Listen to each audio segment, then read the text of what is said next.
Good morning. I want to share some words of hope with you from our casita, our little guest house that we have here at our place, and we really like it. Hey, I want to share a verse with you. It's found in Ephesians chapter 2, verse 10.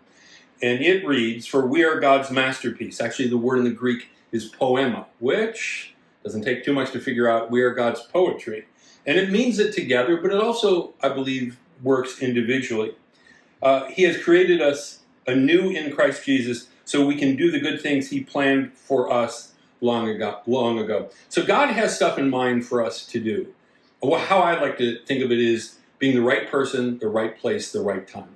So I bought a car. I'm not going to mention what make or model it is, but I started having a problem with the engine when I hit around 60,000 miles. It started burning quart after quart of oil.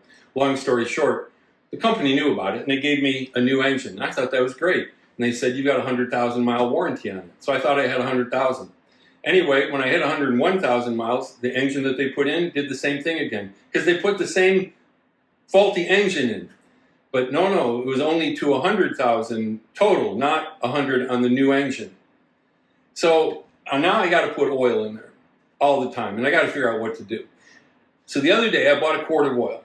I played tennis. I didn't have time earlier. After I played tennis, I go to put the quart of oil in. I take the oil cap off. I put the oil in, and the oil cap was hot and it was kind of dirty. And when I went to put it back on, it fell down like in between the radiator and like the fan, and there's belts and pipes, and it's hot. And I don't know what any of those things do for the most part.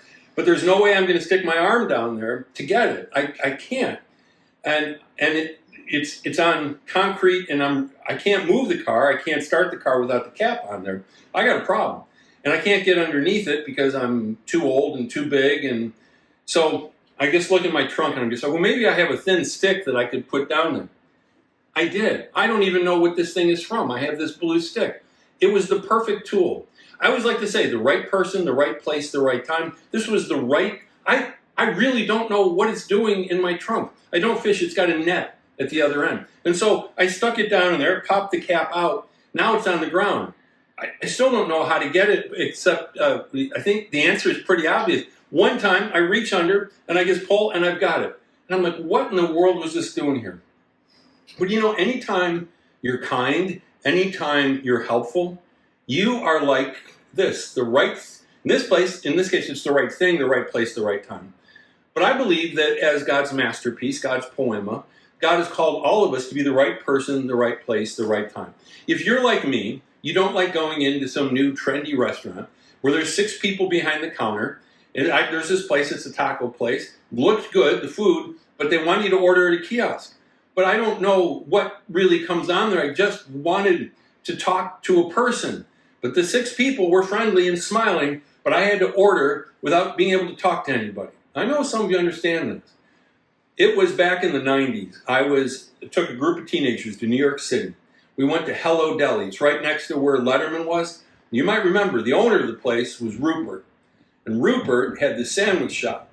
And when I went in there, they had like 99 kinds of sandwiches up on the board. And this is Manhattan, New York City.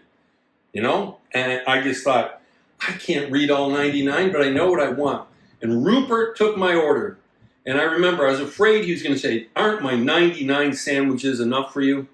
But instead I said, I was wondering if I could get, and I paused, and he said, "You can get anything you want." He couldn't have been nicer. He couldn't have been kinder.